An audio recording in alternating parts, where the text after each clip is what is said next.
0 February March 2025ပေါ့နော်ဒါတော့ calculator portion တော့ကြည့်ရ number 1 ဒီ circular measure radius 5 ပေးထားရတာဆို OA က OA 5ဖြစ်တယ်လို့ဒီနားလေးကနေဒီထိရလဲဒီက5ပြီးရင် AB is tangent အဲ့တော့ AB က tangent OA radius ဖြစ်တဲ့အတွက် cell ဒီတစ်ခုနဲ့တစ်ခု down ဘက်ကျမယ်အဲ့လိုဆိုတော့ tangent နဲ့ radius ကိုပြီးရင် length က13 OB က OB က13ဖြစ်တဲ့အတွက်ဒီနားလေးကဆိုတော့ဒီဘက်က8ပေါ့ OB တစ်ခုလုံးက73ဘာရှာခန်းလဲဆိုရင် pi angle AOB divided sin radius AOB ကောင်းလေးပေါ့တော့ဆရာတို့ဒီ OAB ဒီ right angle ဖြစ်တဲ့ right triangle ဖြစ်တဲ့အတွက်ဆရာတို့က 3/4 နဲ့တွက်လို့ရလိုချင်တဲ့ AOB လေးနဲ့ဆိုတော့5ကအခြေစံ OB က hypotenuse plus လို့ကျအခြေစံမှာ hypotenuse ဆိုတော့ဆရာတို့ cos ကိုအဲ့တော့ cos AOB square 5/13 also AOB and AOB is cos inverse of 5/13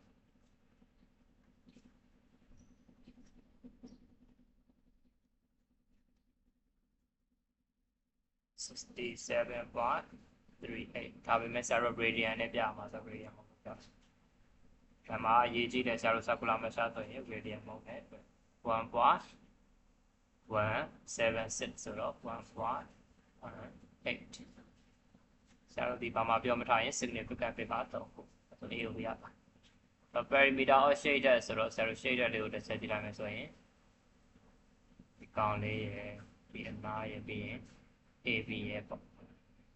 ဆိုရင်ဒီဟာလေးကတော့ shit ဆို AB လို့မယ်ဒီဘက်ကဆောင်းလေးက 1.18 ဆိုတာရှာဆိုရင် arc length ပေါ့ arc length နဲ့ဆရာတို့က perimeter PT ဒီဘက်ကshit ရဲ့ AB ရဲ့ညာလေးစိုက်တာလိုက် arc AB ဆိုရင်ဆရာတို့ Pythagoras theorem နဲ့တွက်လို့ရနော် AB square ဒီ30 square တွေကနေပြီးတော့မှ pi square ကိုနော်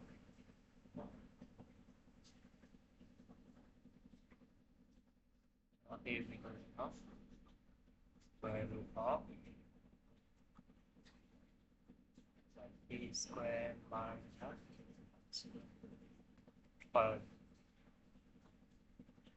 square that is square minus 5 square ဆိုတော့ square PT 8ရဲ့7တော့ arc length ကိုလိုချင်တယ်ဆိုရင် r theta နဲ့တွက် radius က pi theta 1.18 ဆိုတော့ pi into 1.1 let's say about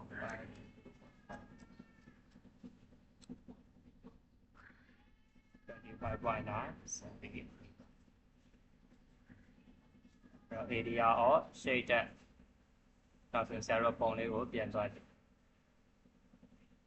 အဲ့တော့ပုံတစ်ခုလုံးဒီဘာပုံလဲဆိုရင်ဒီမှာ triangle မှာ right triangle triangle တွေကနေဆရာတို့ကဒီဘက်ကအဖြူရောင်ကွက်လေးဒီကွက်လေး center လေးကိုသုံးarea of triangle minus area of center တစ်ခုလေးပြောဆရာပါအဲ့တော့ area triangle 1/2 base နဲ့ height base က 5 height က square center ဆို 1/2 r square theta r က 5 square theta က 1.1 ဒါလေးကို calculate နဲ့ထည့်ရှင်းလိုက်how is that so don't check no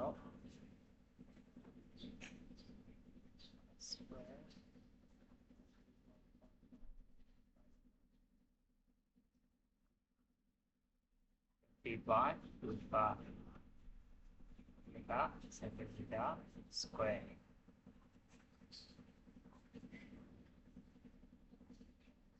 Okay, number 2. Stationary point ရှာခိုင်းတယ် curve stationary point အဲ့တော့ဆရာတို့နှစ်ထပ်ကလွယ်ပြီးကျန်တဲ့ကောင်တွေအကုန်လုံးကို stationary point ရှာခြင်းအမြဲတမ်း differentiate လုပ်ရဆိုရင်ဒီ y minus ရှေ့ဆိုတာကိုဆရာကောင်းလေးနဲ့ထားတယ်ဒါတော့ constant အရှေ့ထုတ်လို့ရပါတော့ဒါလည်းဒီတော့ကောင်းလေးနဲ့ထား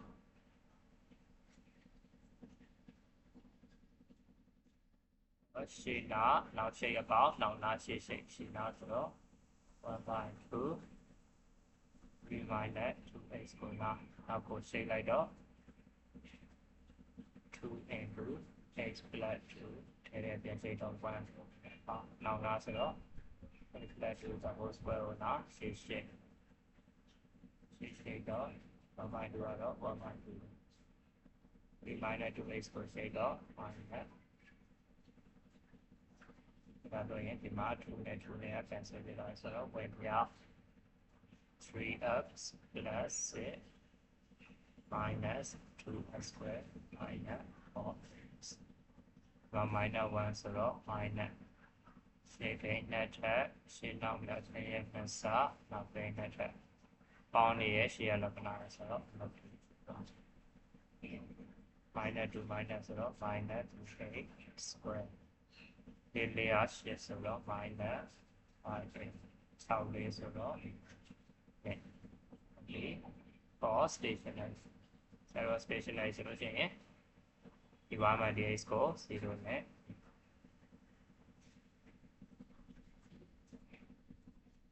y minus dx 0နဲ့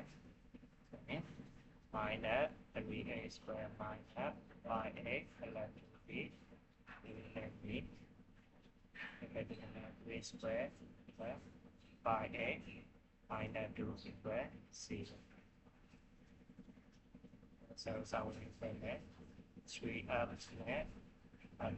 1 net no zero net off so again 3 ups plus 1 into ups minus 2 let's see the level of square minus 1 minus 3 or square 2 zero yet stationary yet x coordinate to an x coordinate ဒီမှာ sketch လုပ်တော့ a ဆိုထား y ထား y ဆိုထား h ထားတော့ a 0ထားတော့ y လေး1 minus 2ရဲ့3ရဲ့2 square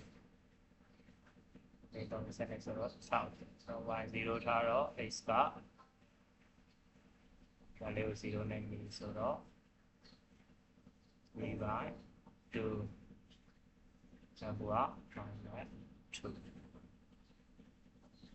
2shape ကြည့်မယ် shape ဆိုတော့ဒီလက္ခဏာကျဒီမှာက no ဒီမှာကအပေါင်းနှစ်ထပ်ဆိုတော့အပေါင်းနဲ့ no ဆိုတော့ no ဆိုတဲ့အတွက်ဆရာတို့ဒီအပေါင်းဒီကဟာဒါဆိုရင်ဆရာတို့မှတ်တည်နေရလိုက်စမ်းမယ်နော် minus 2 ရှိမယ်3 by 2 1.5ဒီထားလေးမှာဆက်ဆိုတာရှိအဲ့တော့ပုံမှန်ဆိုရင်ဆရာတို့ဒီ h ဖြတ်မှတ်3မှတ်ပြန်မှာဒါပေမဲ့ဒီမှာနှစ်ထပ်ရှိပြီအဲ့တော့နှစ်ထပ်ဆိုရင်ဆရာတို့ကထပ်ချက်ဆိုတာ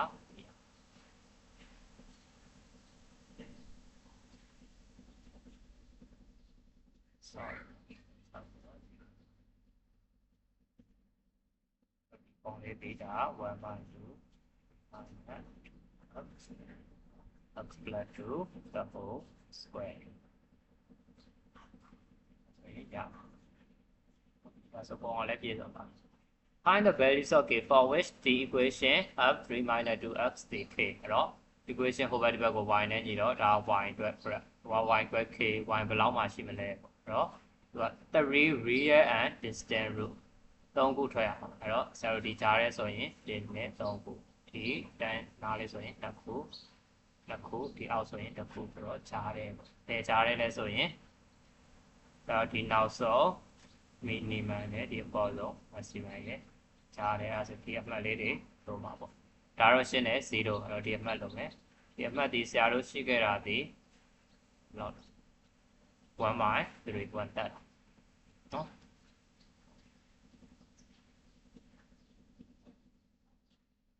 wait a second sorry ဒီနားမှာအပေါင်းလို့ကျင်တော့အပေါင်းလို့ကျင်တော့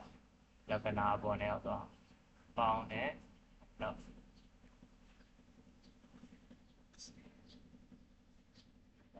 ဘက်ကနော်ဘက်ကပေါင်းဆိုတော့1/3နဲ့ minus 2ဘယ်နာလေးက1/3အဲ့တော့1/3မှာဆိုဒီ maximum ဘယ်လောက်ရှိမလဲဆိုပြီးတော့စာသင်ပြီးထည့်ကြည့်ရအောင်နော်အဲ့တော့ Istanbul 1/3ဆိုရင် y ဘယ်လောက်ဖြစ်မလဲ1/2 3 minus 2/3 1/3 plus 2 the whole square ဒါလေးကိုဆရာတို့ calculator ထည့်ပြီးတော့နှိပ်ကြည့်လိုက်ဟုတ်ကဲ့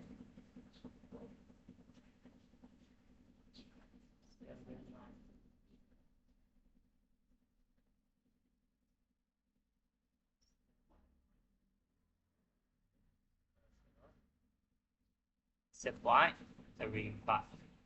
7.35အဲ့တော့ဒေတာပေါက်အပေါ်ဆုံးနဲ့အောက်ဆုံးကြားမှာရှိတယ်ဒီနားလေးဒီ 7.35 ဟုတ်7.35မှာ 7.35 အဲ့ဆရာတို့ကရပြီရောပိုကေဒီအောက်ဆုံးဖြစ်တဲ့0နဲ့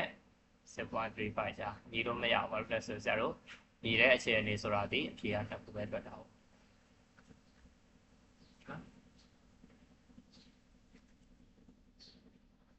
Number 2 solve the equation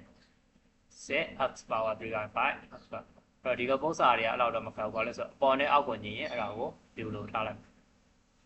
အပိုင်းခြေနဲ့ပိုင်းဝင်မှာတူတာရှိနေတယ်ဆိုလို့ရှိရင်ဆရာတို့ဒီလိုထားလိုက်3/5ဒါဆိုရင်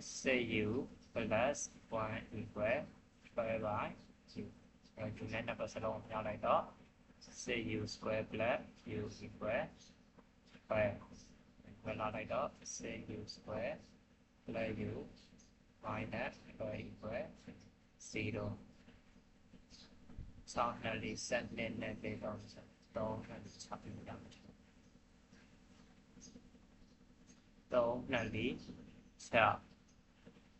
they don't set in so in shit net go to day and people got found 2u plus 3 net 3u minus 4 equal 0. So you are minus 3/2 4 u is 4/3. So you need to x power 3/5 time. From main side the ganan would take okay no ganan would be so exponent by the matter in don't have very much around stuff about this big set. X power 3/5 equal 4/5 ဒီဘက်က3/5ကိုပြောင်းချင်ရင်ဟိုဘက်မှာဆရာတို့ကပြောင်းနေဖြစ်တယ်5/3 power တော့ပြန်တကယ်တော့ဒါ5/3နဲ့ power တက်ထိုင်တယ်ပေါ့နော်အဲဆိုရင်ဒါခြေသွားတော့exponent 1ဖြစ်သွားတာဒီသူက decimal နဲ့ပြောင်းမယ်ဆိုတော့ဒါတဲ့နေ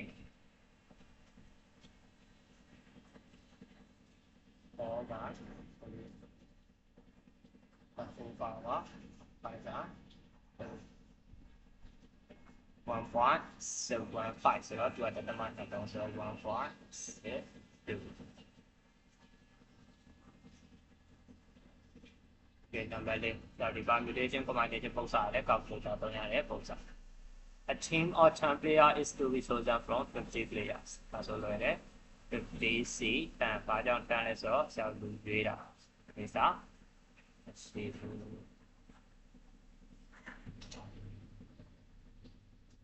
3 4 4 3 okay. Restriction the 15 players include 3 sisters who must not be separated. When you are don't have she logo must not be separated from player. When you are don't have low, 3 in all sister ရှိတယ် all sister ဆိုရင်ဆရာတို့က3ယောက်လုံးရွေးလိုက်တယ်3ယောက်ရွေးပြီးတော့ဆရာတို့12ယောက်ကျန်တာကိုအဲ12ယောက်တဲကနေမှကျန်တဲ့9ယောက်ရွေးလိုက်တယ် no sister ဆိုရင်ဆရာတို့ဒီမှာတယောက်မှကျန်တဲ့12ယောက်တဲကနေပဲ10ယောက်လုံးရွေးလိုက်တယ်အဲ condition တစ်ခုဆိုတော့တူတဲ့အနေနဲ့ဆိုတော့ပြန်ပြီးတော့တောင်းပြီးရ C7 Yeah, what's that?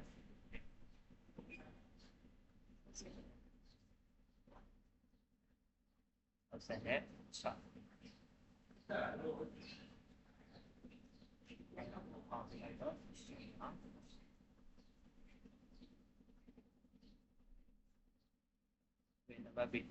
Digit တို့တွေ့တာနဲ့ဆရာတို့ဒီမှာပြီး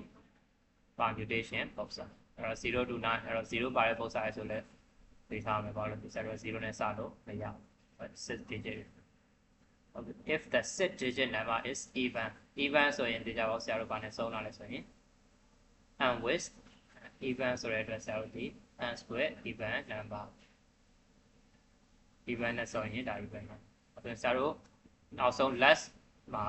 ကန်သက်ဆက်ရှိတော့ less digit ပေါ့နော် plus 1မှာကန်သက်ဆက်အနေနဲ့ဘာရှိတော့မလဲဆိုရင်0 2 4 6 8ဟုတ်ပြီပုံမှန်ဆိုရင်ဆရာတို့ကဒါပဲပေါ့နော်ဒါပေမဲ့ဒီမှာ0ပါနေတော့ဆရာတို့ကပြန်စဉ်းစားတော့0ဒီနောက်မှာဖြစ်နိုင်သလားအဲ့တော့0ဒီနောက်မှာဖြစ်လို့ရတယ် sorry နောက်မှာဖြစ်လို့တော့ရတယ်ရှေ့မှာဖြစ်နိုင်တာပေါ့ဥပမာအကယ်၍များ0ရွေးလိုက်တယ်ဆိုရင်တော့ဆရာတို့ရှေ့ရခဏဒီစဉ်းစားကြမှာတော့ဘာလို့လဲဆိုတော့နောက်မှာ0ကျတယ်အဲ့လိုမဟုတ်ပဲကျန်တဲ့2468ဆိုရင်တော့ရှေ့မှာ0ကပါနေမှာဆိုတော့အဲ့ဒါလေးကို exclude လုပ်ရအောင်ဆရာတို့ဒီမှာ condition ဒီနှစ်ခုဖြစ်သွားမယ် number 1 and square 0 နဲ့ဆုံးနေရအောင်ဆိုရင်ဆရာတို့6လုံးရှိမယ်1 2 3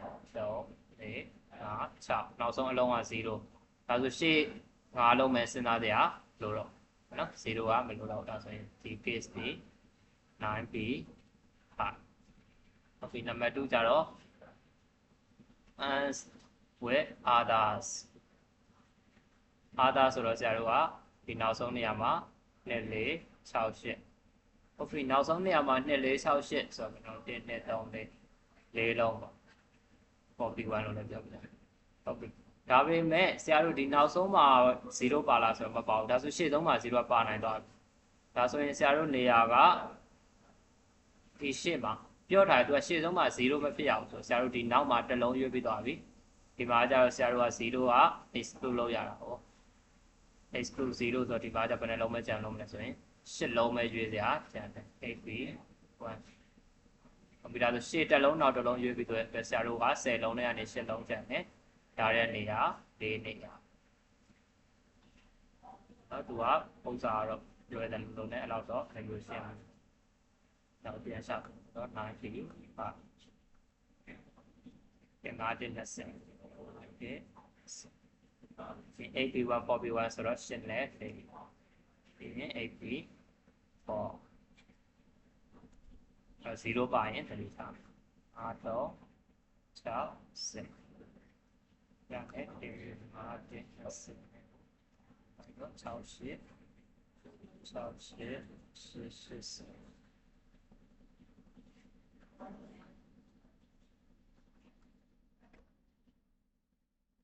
8 ငါဒီလိုပုံစံเนาะ e power y နဲ့ a square ကိုပုံဆွဲလိုက်တဲ့အခါမှာဆရာတို့ဘာရတယ်လဲဆိုလို့ရှိရင် straight line ရတယ်ဆိုတော့ဒါဒီဆရာတို့ကဘယ်လိုပြောမလဲဆိုလို့ရှိရင် half တွေ non linear တွေကိုဆရာတို့က linear ပြောင်းနေဆိုတဲ့ပုံစံနဲ့ဒါเนาะဒီဆိုလို့ရှိရင်ဒီဟာဒီပါနဲ့သွားမယ်ဆိုရင် y at g equal m x at g plus c နဲ့သွားရမယ်ဘာလို့လဲဆိုဆရာတို့ဆွဲထားတဲ့ပုံဒီ y အသေးမဟုတ်ပဲ y at g ရဲ့ဒီ x at square ဆိုတဲ့ x at g လေးဟုတ်ပြီတော့ gradient -3 ဆိုလွယ်တယ် m -3 ရအောင်နော်ပြီးရင်အမှတ်ကဒါဆိုတော့ဆရာတို့ဒီ straight line graph ဆိုရင်ဒီဟာထပ်ပိုးလွယ်တဲ့ဟာပေါ့နော်ဆရာလွယ်နေပဲဆိုတော့ဘာလဲဆိုရင် y minus y1 equal m into h minus h1 အဲ့ဒီမှာတော့ y ကိုဆက်တော့အကြည့်နေတယ်အဲ့ဒါပဲတော့လာခဲ့တော့အဲ့လိုမဟုတ်ဘဲနဲ့ y က make plus နဲ့သွားနေရတယ်ဆက်မယ်တော့ y minus y1 ဆိုတော့ y1 h1 m ဆိုတော့ minus 3 h minus h1 ဆိုတော့ 4 3 that's it y minus 3 8 plus only set plus 5.85 အဲ့တော့ဒီ y နဲ့ h တွေနေရာမှာထည့်လို့ရတယ် y နေရာမှာ e power y h နေရာမှာ h square ဆက်နဲ့5ဆိုဆက်ပါဆိုတော့ဆက်ပြီးပတ်မှာပေါ့နော်တော့ y လို့တင်တာဆိုတော့ပတ်1 3 everyone 175 minus 3 square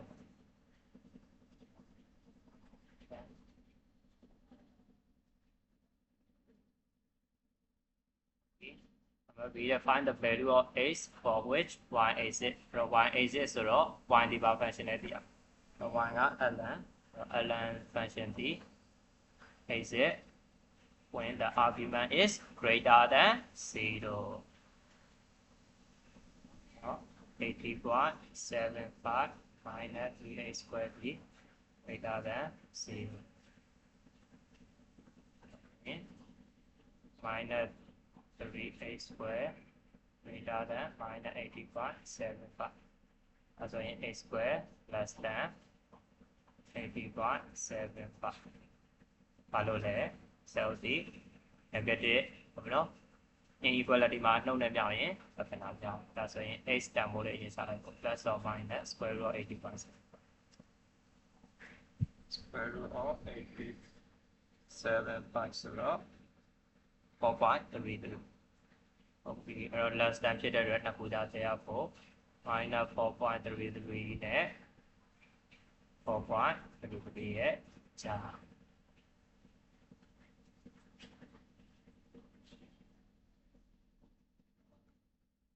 number 6အားလည်းပါဒီဝိုင်းမှဒီထိတ်နမလို့ပြောနေတာအဲ့တော့ cell ဒီတို့တွေ့ရမလဲဆိုတော့ quotient လို့ပေါ့ပိုင်းခြေ check ပိုင်းခြေကိုနာပိုင်းကို shake အလောင်း shake ရင် 1/2h square equal 1 ရင် carrier function ကိုပြန် shake တော့ 4x minus ln 2h squared plus 4အကြောင်းလဲဆိုတော့ h plus 2ရှိတော့1ပဲအဲ့ဒါနဲ့ data ဆိုရင်ဒီပါမယ်ပြီးသွားပြီအဲ့တော့ approximate change in y approximate ဆိုတော့ self data တဲ့ y ကိုမေးရပေါ့ဆရာရဲ့ formula က y by x approximately equal to dy by dx ဆရာတို့ dy by dx ရှာမှာဟုတ်အဲ့တော့ x တန်ဖို့ 2 ထည့်လိုက်တော့ dy by dx လေးရပါမယ်နော်ဆရာတို့ဒီမှာအစတွင်နော်မအားရေးပြလိုက်ပါဆရာပုံမှန်ကတော့တစ်ခါပြောလိုက် 2 plus 2 multiplies 1 by 2 into 2 square plus 1 into 4 into 2 minus ln 2 into 2 square plus 1 unit 2 plus 2 square တော့ 2 ကနေ 2 plus 8ဆိုတော့ဆရာတို့ရဲ့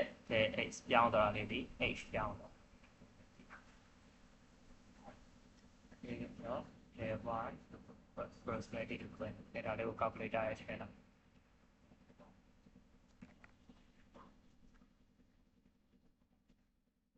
ဒီနဲ့ဒီရှင်းလေးပြီးတောင်းတယ်နဲ့ပေါက်ကောက်တော့ပို့နော်လန်နာဒီဆိုတော့ဒီနဲ့ဆိုတော့ဆက်ချာ oops ဒီ Đây sẽ là to sẽ nét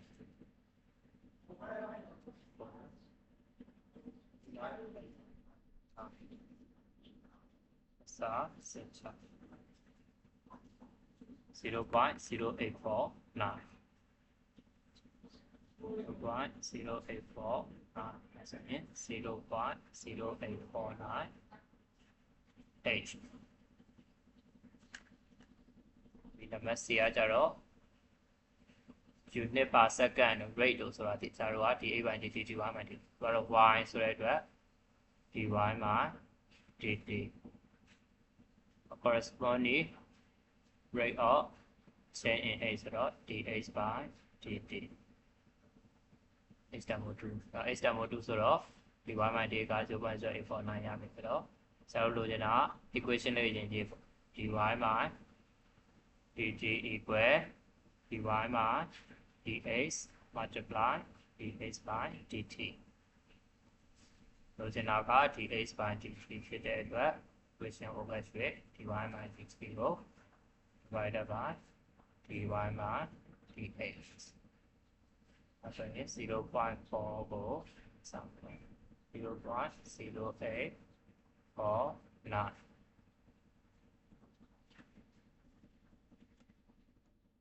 0.4 0.49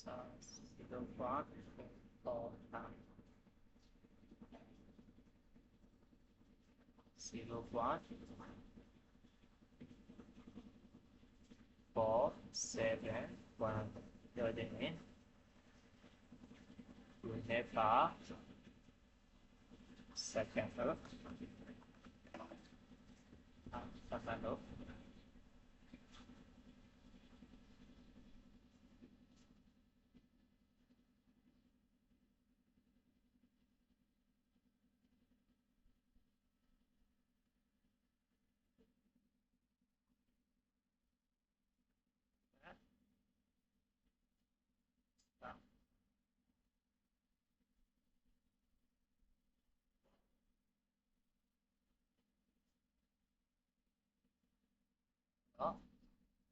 ဒီမှာတစ်ခုရှိတာကဆရာတို့ဗာလဲဆိုရင် decrease ဆိုတဲ့ဟာနော် decrease ဆိုတဲ့အတွက်ဆရာတို့ရဲ့ sign ဒီ minus ဖြစ်သွားမယ်နော်ဘာလဲ decrease ဆိုတဲ့ 0.4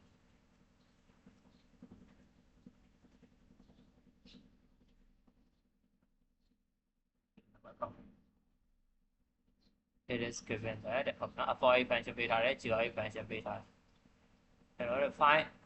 the least value of a so that the function g of f exists for all x greater g of f ဆိုတော့ဆရာတို့ g of x f ရောနဲ့ဆိုင်နေရပေါ့အဲ့တော့သူကဗာမေးလဲဆိုရင် least value of a or least value of a g of f of a ရှိရအဲ့တော့ g of f of a G for f for x opposite G of f for a နေရာမှာ 2e power a plus a အဲ့တော့ x နေရာမှာဆိုတော့ 2e power a plus a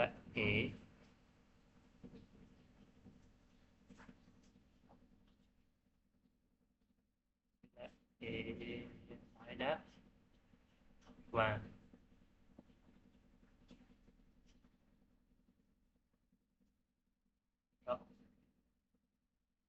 This one here f of a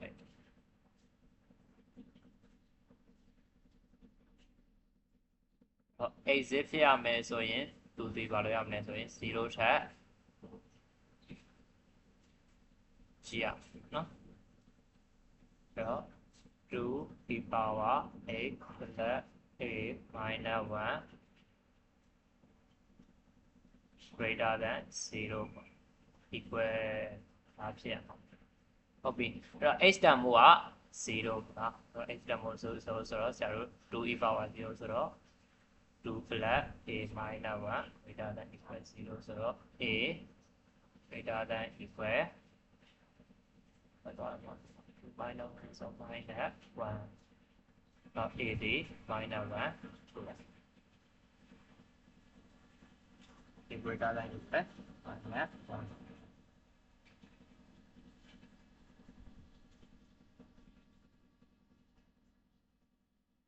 အဲ့တော့ this value of a ဆိုတဲ့အတွက် therefore a ရဲ့အငယ်ဆုံးတန်ဖိုးဒီ I နဲ့ now that in the case a က5ဆိုရင် solve the equation g of a equal ပြီးတော့ a က5ဆိုလို့ရှိရင် g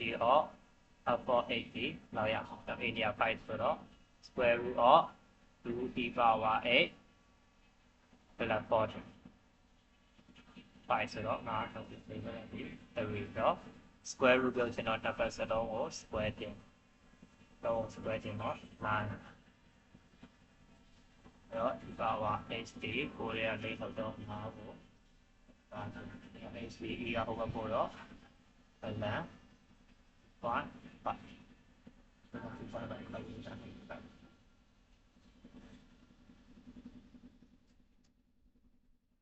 0.9162 but the matter only has 0.916 that shape show that person to sin me you mà sin ra để tangent rồi mấy sin theta tangent số đó sin square by cos square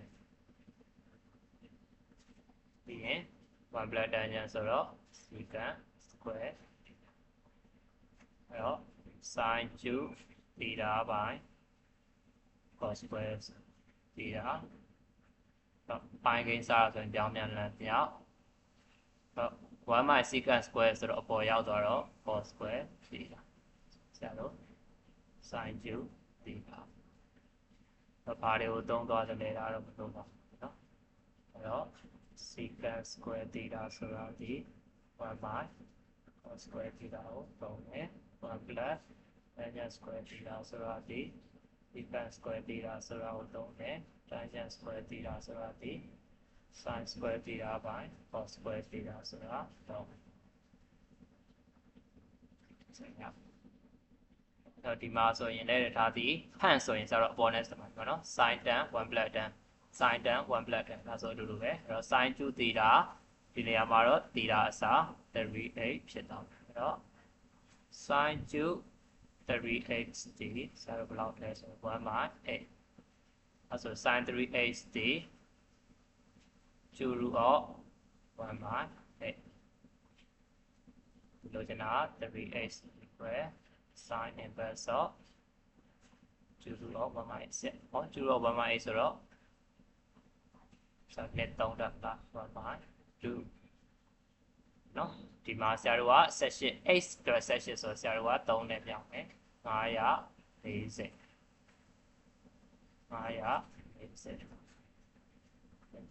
ကဲ sin 1 by 2ရတယ်ဟုတ် okay 1 by 2ရပြီဒီစတော့30ဒီကလေးပေါ့ဆရာတို့ရဲ့ဒီပိုင်းလိုက်30ဒီကလေးဒါဆိုဒီဘက်လည်းရမယ်အဲ့တော့ဒီမှာတော့ဒီဘက်လည်း30ဒါဆိုဆရာတို့အပေါင်းဘက်ကစိုက်ပထမတစ်ပတ်30ဒုတိယတစ်နေရာ100နဲ့50နောက်ထပ်တစ်နေရာဆိုတော့ဆရာတို့ဒီမှာ360ကို30ပေါင်းတော့390 360ကို150ပေါင်းတော့910ပြီးအနောက်လောက်တာလောက်တာဒီဘက်ကနေသွားတော့အနောက်210ရှိမယ်အနောက်210ရှိမယ်အနောက်330ရှိရင်360ကို210ဆိုတော့940ဟုတ်ဘူး360ဆို210ဆိုတော့980ရတော့အဲ့ပြင်3 6အဲ့လိုကျနာ8ဆိုတော့တွားပြီးတော့စားလိုက်တော့10 degree 50 degree 130 degree တော့တရား90ဒီပဲဒီနောက်90ဒီပဲနဲ့နောက်တရား10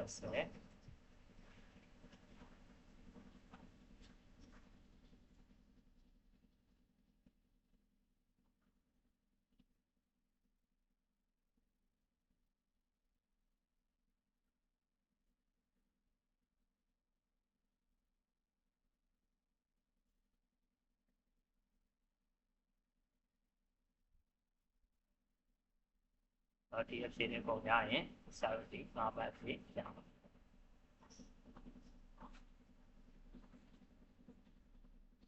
Okay, number 4.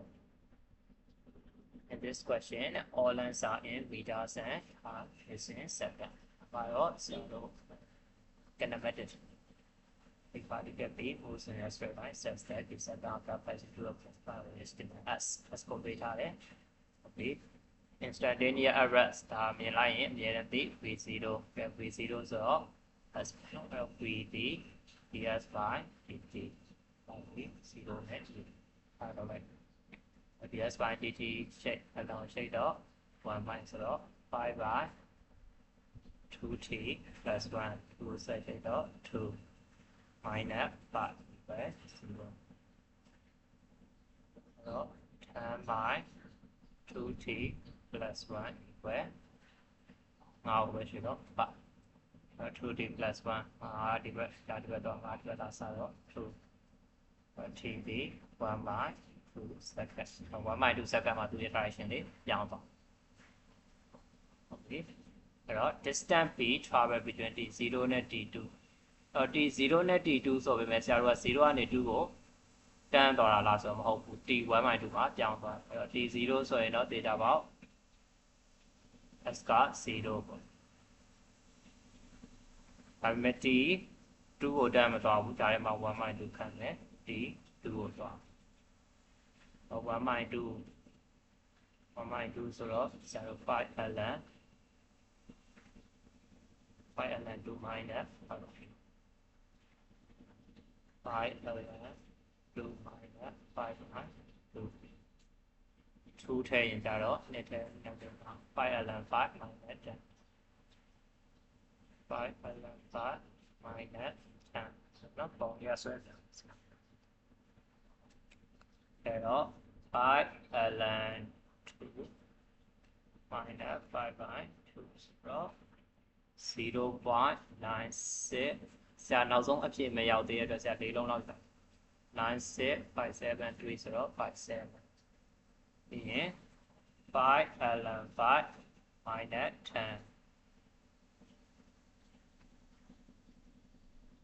ဒီကောင်ကြတော့၄လုံးတူတယ် minus 1.9528ဆိုတော့ minus 1.95 degree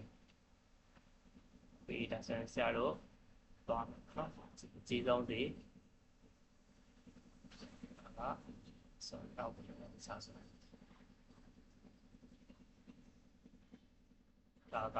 0ဒါကသူ့ရဲ့ difference ကြပါလို့သူကနေသူ့ကိုသွားရင်ဘယ်လောက်လဲသူကနေသူ့ကိုသွားရင်ဘယ်လောက်လဲရှာပြီးတော့ပေါင်းလိုက်ရမှာဒီသားလေးက 0.965 ဒါလေးက minus 1.553 เนาะ t0 ကနေ 1/2 ရောက်သွားတယ် 1/2 ကနေ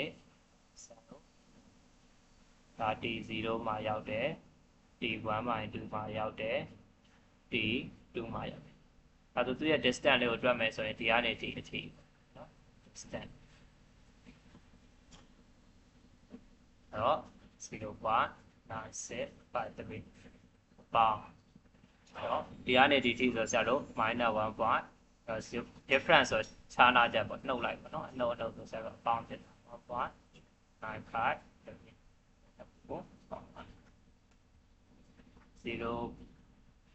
0.975 degree ခေါင်းပါတယ်ဒီနေ့ 1.95 3.88ဒါဆိုစုစုပေါင်းတော့ပြောရဲစင်တီမီတာ let's see acceleration ရှာအဲ့တော့ဆရာတို့က s တည်ရင်s ကနေ v တည်တာပေါ့နော် v ကဒါလေ ဒီကကြတော့10 minus 2t plus 1 minus 5တခါရှိတဲ့ဒီက10 minus 2t plus 1 minus 5ဒါဆို a လို့ခြင်းရင်သူ့ကိုထပ်ပြီးတော့စိတ်လိုက်တော့ 70 နောက်မှာပြောင်းလိုက် 10 into 2t plus 1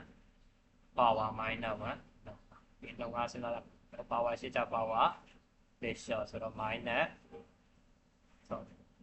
minus 10 2t plus 1 minus 2 by 2ဒါဆိုရင်အနှုတ်20 by 2t plus 1 the whole square power ကိုအောက်ချBTR 4.5 တော့ D equal 4.5 ဆိုတော့ A equal minus 20 by 4 ဆိုတော့ 10 square တရားဆို minus 0.2 ဒါper second square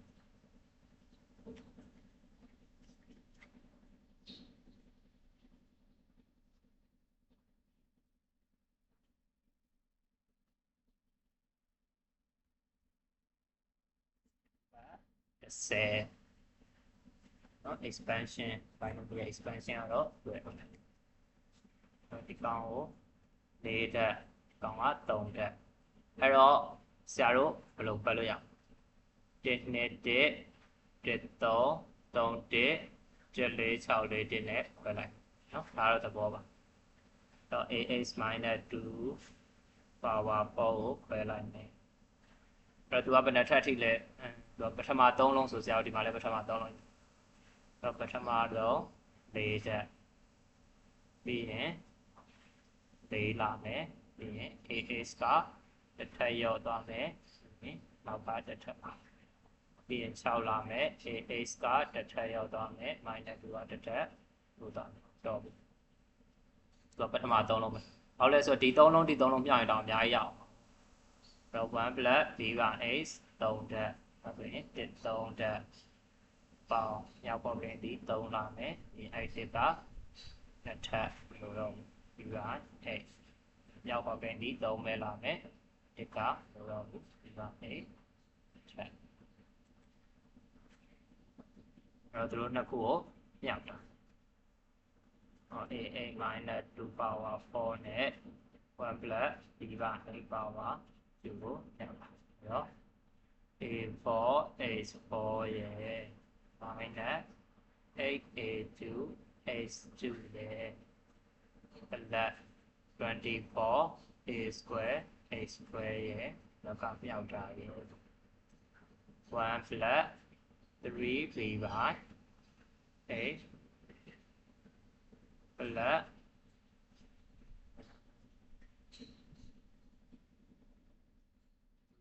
b square by a square ဒါတော့မြောက်ကဲတကူချင်းမြောက်A4 နဲ့ရင်မြောက်တော့ A4 H4 3နဲ့မြောက်တော့ 3 A 4တက် B H ကအပေါ်4တက်နဲ့အောက်တက်ဆိုတော့ H 3တက်ကျင်ပေါင်း3 A 4တက် B 2တက် H 2တက်ကျင်နောက်အနှုတ် 8A2 H2 တော့1နဲ့မြောက်တော့ဒါပဲပြီးရင်အနှုတ်83လေး24 A 2 B H က3တက်တစ်ထပ်ဆို H 2ထပ်ဆက်မြောက်လို့ရသေးလားရတယ်ပြန်မမြောက်တော့ဘူးလို့ရှုပ်သူက2ထပ်ထိနောက်ဆုံးဆိုတော့24 A square A square ဒါဆို4တက်ကအကြီးဆုံးဆို4တက်တွေစု4တက်ကတစ်ခုလည်းပဲရှိတော့ A4 H4 ပြီးရင်3တက်တွေစုမယ်3တက်ကနှစ်ခုတောင်ရှိတာဆိုတော့ 3A4B minus 8A2 ဒါက3တက်ပြီးရင်နှစ်ထပ်တွေစု 3A4B square minus 24A2 B plus 24A square ဒါက A square အားလေးဒီပါနဲ့သွားညရမလဲဆိုရင်81A4 81A4 ရဲ့999H2 ရဲ့C8 square တော့ဆရာတို့ x4 ရဲ့မြောက်ပေါ်ပဲညနေဆိုတော့ a power 4ဒီဆက်နဲ့10ဒါဆိုရင် a ဒီ plus or minus ဒီလိုဆိုပါလို့ပြောတာပေါင်းလာတယ် positive integer okay so we don't need negative we now the proof ဘာနဲ့တော့ညီမလဲပေါ့ဒါရဲ့ပြောင်းဖို့ပဲဆိုတော့3 a pos ဆိုတော့3 4တဲ့ b minus 8 3တဲ့ဒီဘက်က4နဲ့ဆောင်pressure setting ဆိုတော့243ဒီ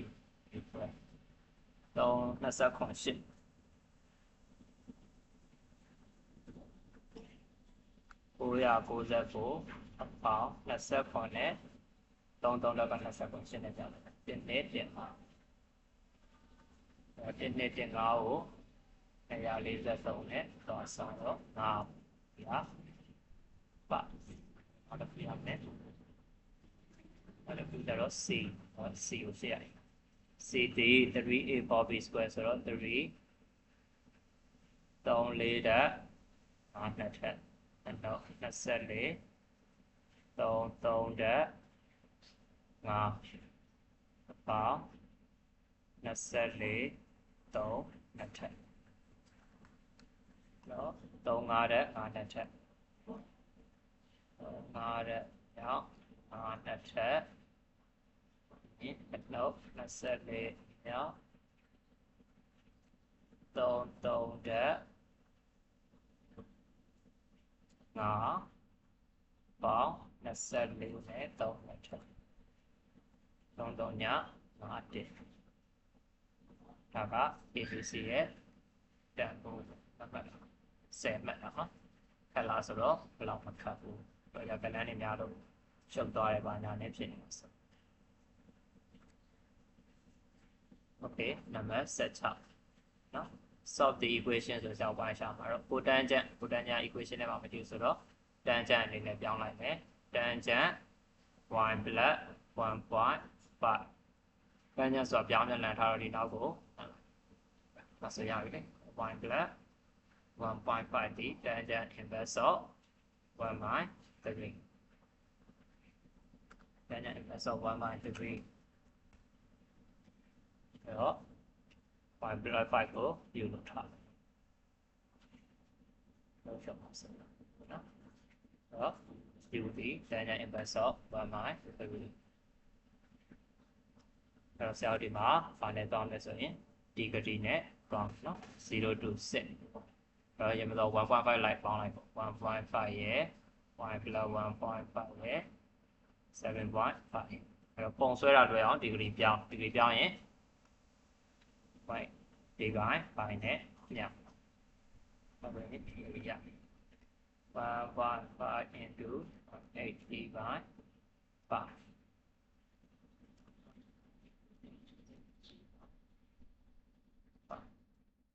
75တက်မှာပို75တက်မှာပိုလေးဒီမှာဟုတ်ဘူးလား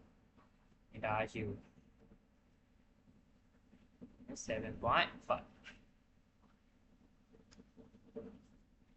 429တက်မှာ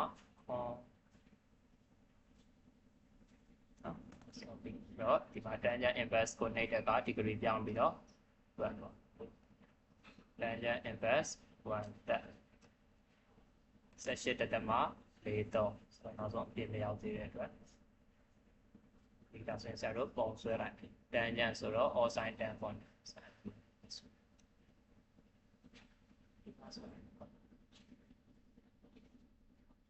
all sin tan ဆိုတော့ဒီမှာ18နဲ့ဒီမှာ18မိုင်းလေးတော့နဲ့18တက်မှာတော့အပေါင်းပဲသွားမယ်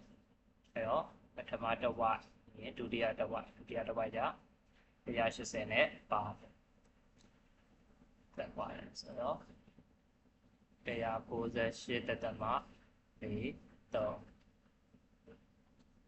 ပြီးနောက်တစ်ခုဆိုတော့18တက်မှာ4 3ကိုဆရာတို့ကနောက်ထပ်တစ်ဝက်တော့360ကျော်လို့ရတယ်ဆိုတော့360ကျော်လိုက်တော့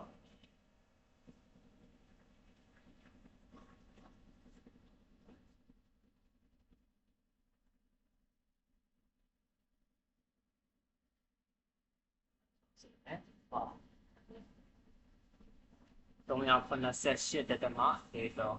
အဲ့ဆိုရပြီဟွာတော့420တော့ငါကျွန်တော်တို့ကဒါဆိုအနှုတ်ဘက်ပြန်သွားမယ်အနှုတ်ဘက်ကတော့အောက်ကနေသွားတာဖြစ်တဲ့အတွက်ဟောဆောဒီနားရှိပဲဆိုတော့180တဲ့ကနေ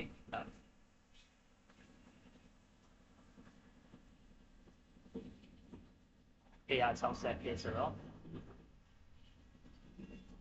sorry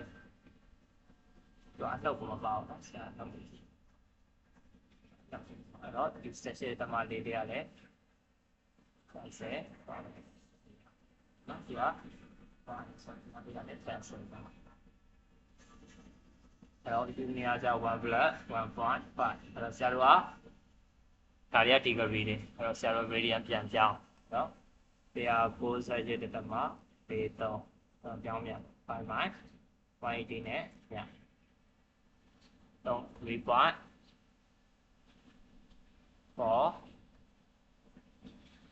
6 ဒီအဲ့ဒါ3.8တက်တမ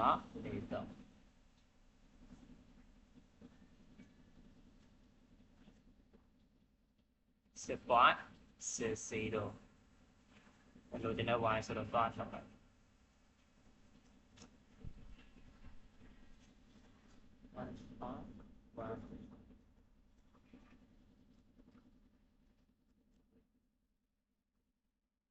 1.6ဒီနံပါတ်ပြီနော်ဒါအလောက်တော့ဒါပဲလေးရမယ်ဆိုရင်ဒါပေါ့နော်